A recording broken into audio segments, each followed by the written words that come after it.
Hey everybody, my name is Dr. Phil, and I'm not qualified to be a doctor. Today in this review, I'm taking a look at a new mystery thriller directed by Kenneth Branagh, and it's Death on the Nile. Before we get started, you should know that this review will contain minimum spoilers ahead, and it's worth mentioning that this movie is a direct sequel to The Murder on the Orient Express, released in 2017. So without further ado, let's begin the murder mystery. Now let's talk about some of the things I liked about this movie. First, Detective Hercule Poirot, played by Kenneth Branagh. He was excellent.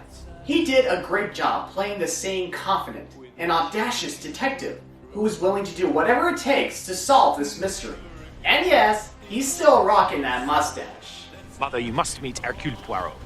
Why? He's only the greatest detective alive. Oh, he exaggerates. No, he's quite correct, actually.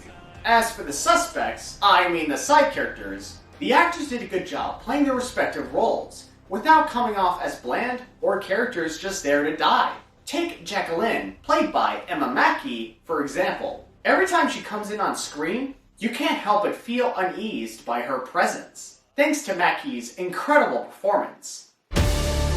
We'd have this figure walk up the stairs in a dark, almost blood-red dress with those incredible gold leaves.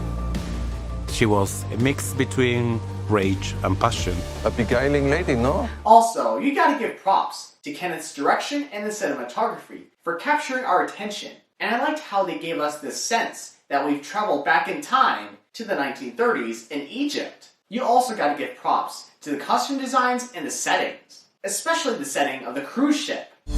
When it came to building the Karnak, we knew we'd created such a wonderful piece of design. Ken had specific requirements about how the boat should look. He wanted it to feel rather threatening and sleek and shark-like. When someone gets murdered on the cruise ship, you can't help it but feel scared for these characters. For there is no escape but water and a few crocodiles at the bottom. I mean, take a look what happened to this guy, for instance.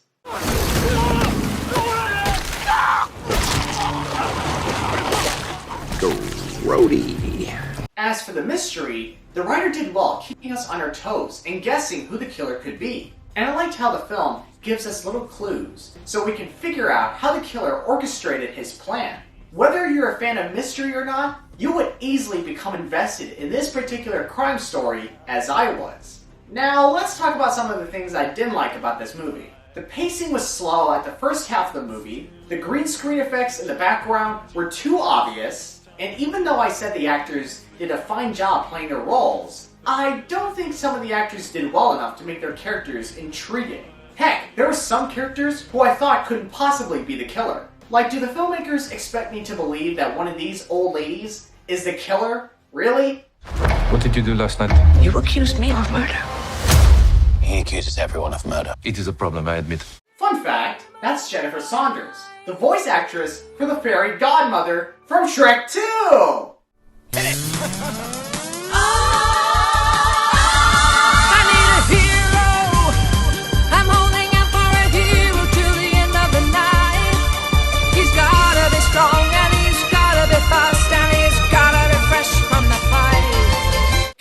That scene. You and me both. Oh, and do you remember what I said about how much I enjoyed this mystery? Well, there is one problem though. Well, you see, the problem is, I kinda knew who I thought the killer could be during the second half of the movie. Now, at first, I wasn't 100% sure when I thought, no. They couldn't go in that direction.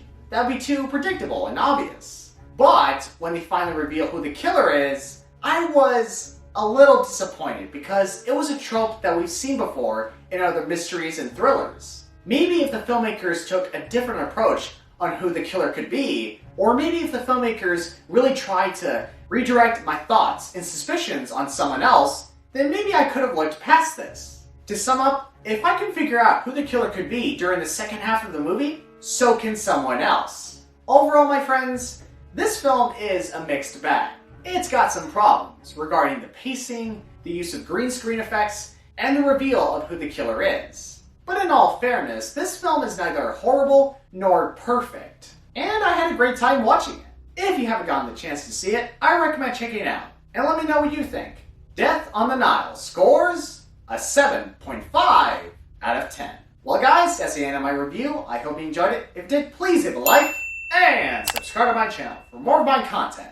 Thank you all so much for having the time to watch this review. It really means a lot. As always, I will see you guys in our next appointment.